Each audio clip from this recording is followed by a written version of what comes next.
chaîne Internas pour une nouvelle vidéo. Alors aujourd'hui on quitte les lunes de Jupiter pour les lunes de Saturne. Juste avant de commencer la vidéo, je voulais juste vous dire que ça y est, on a un fond noir, hein, donc voilà.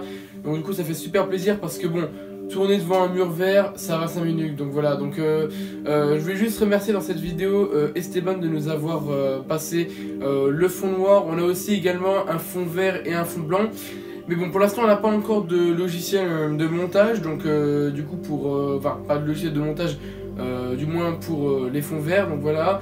Donc on mettra à l'avenir des images, et donc je vous expliquerai donc, du coup dans les vidéos. Par exemple, je sais pas, il y a Saturne et je vous explique voilà l'anola, enfin c'est un exemple, voilà. Et donc c'est pour ça qu'on a pris ce fond noir là, parce que pour l'instant on n'a pas d'image à mettre, enfin avec un logiciel bien sûr. Donc ça fait beaucoup mieux avec un fond noir, hein, parce que ça fait un peu penser à l'espace, donc voilà. Donc c'était vraiment le fond le plus approprié. Également nous avons reçu un trépied, donc on ne voit pas mais il tient la caméra. Et donc à l'avenir, bien sûr, à la demande, j'ai eu beaucoup de demandes d'abonnés sur ça, on aura eh bien un décor totalement spatial avec des maquettes, des livres sur l'espace, enfin tout ça, donc voilà. Donc ça sera pour l'avenir, mais bon, je voulais juste remercier dans cette vidéo Esteban qui nous a passé tout ce matériel. Bon, maintenant passons au sujet de la vidéo. Donc comme j'ai dit précédemment, aujourd'hui on va parler des lunes de Saturne. Donc comme pour la vidéo sur les lunes de Jupiter, je vais pas parler de toutes les lunes de Saturne parce qu'il y en a beaucoup trop et ça ne tiendra pas en une vidéo. Donc dans cette vidéo, nous allons parler de Titan, Encelade, Thétis et Mimas. Bon, commençons par la première lune de cette vidéo, Mimas. Pour les longueurs et les distances, Mimas a un très petit diamètre de 190 km. Une distance par rapport à Saturne de 181 770 km à l'apoapside. Et en plus de la courte distance qui le sépare de la planète aux anneaux, le satellite naturel boucle son orbite en seulement 22 heures et 30 minutes. Déjà, quand on regarde Mimas, ce qui nous saute aux yeux, c'est le cratère Herschel, découvert par l'astronome du même nom en 1789. Et bien ce cratère est le reste d'un gros impact, tellement puissant qu'il aurait très bien pu faire disparaître totalement Mimas. Dis bien que sur Terre, s'il y avait eu le même impact, le cratère recouvrirait la superficie totale du Canada. Et pour les températures, il y a un sacré écart.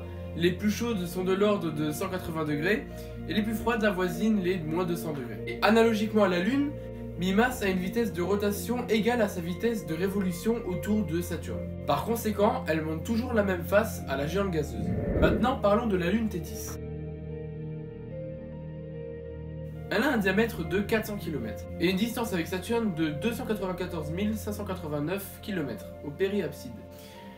Thétis a également dû faire face à une collision avec un astéroïde qui a failli faire disparaître le satellite naturel.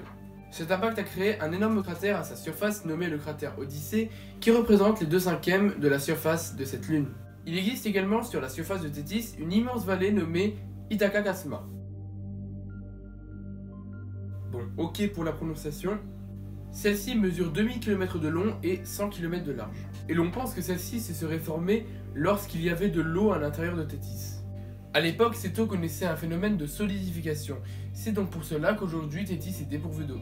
Et cette solidification n'a pas été sans conséquence, car elle a créé une expansion du satellite naturel, ainsi qu'un craquement de sa surface, ce qui a permis l'agrandissement de son volume intérieur. Par ailleurs, cela expliquerait pourquoi est-ce que l'on ne voit plus de cratères datant d'avant cette solidification à sa surface. Il y a aussi une théorie qui persiste sur la formation de la vallée, qui stipule qu'il y aurait un lien entre la formation de cette vallée et le cratère Odyssée. En fait, l'onde de choc aurait fracturé la surface de glace de l'astre à l'opposé de la vallée. Continuons avec la troisième lune de cette vidéo, j'ai nommé Titan. Avec ses 5150 km de diamètre, Titan est la deuxième plus grande lune du système solaire, juste après Ganymède. Tiens, d'ailleurs on a parlé de Ganymède dans cette vidéo où l'on parle des lunes du système solaire, donc je vous conseille d'aller la voir. Et elle orbite à une distance de 186 680 km de Saturne au périapside. Tout d'abord, nous allons parler de son atmosphère. Celle-ci est tellement épaisse que la surface de Titan ne peut pas s'observer dans la lumière visible.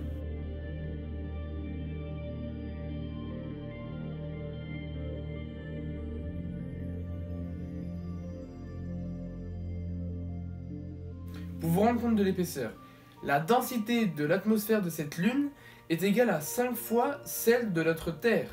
Voilà, donc c'est tout simplement énorme. Aussi, Titan est dépourvu de champ magnétique et se situe en dehors de la magnétosphère de Saturne. Et par conséquent, Titan est directement exposé aux vents solaires, car la magnétosphère protège des vents solaires.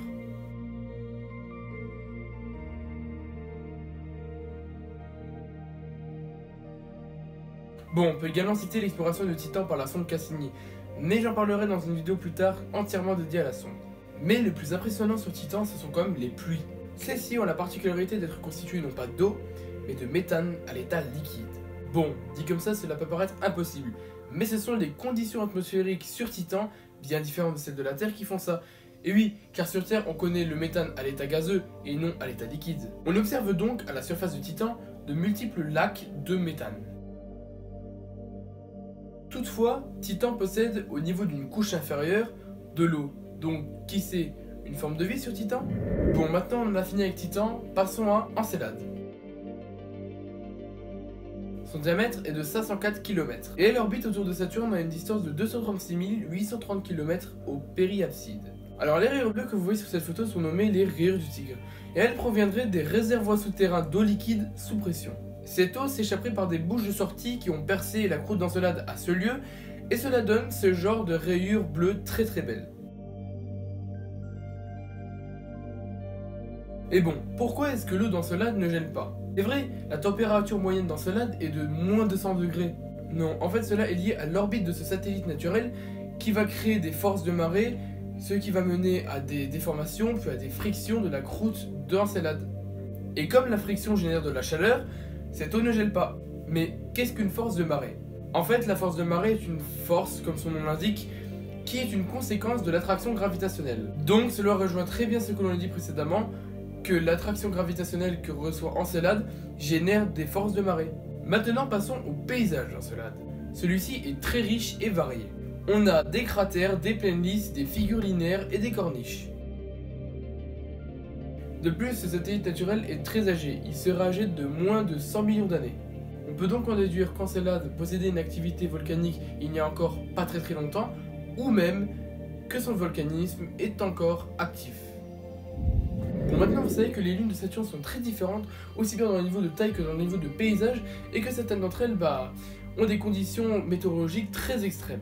Donc j'espère que vous avez apprécié ce 3e épisode du Tour des Lunes, et nous on se retrouve dans 2 semaines pour le prochain épisode. À dans 2 semaines sur Internastre.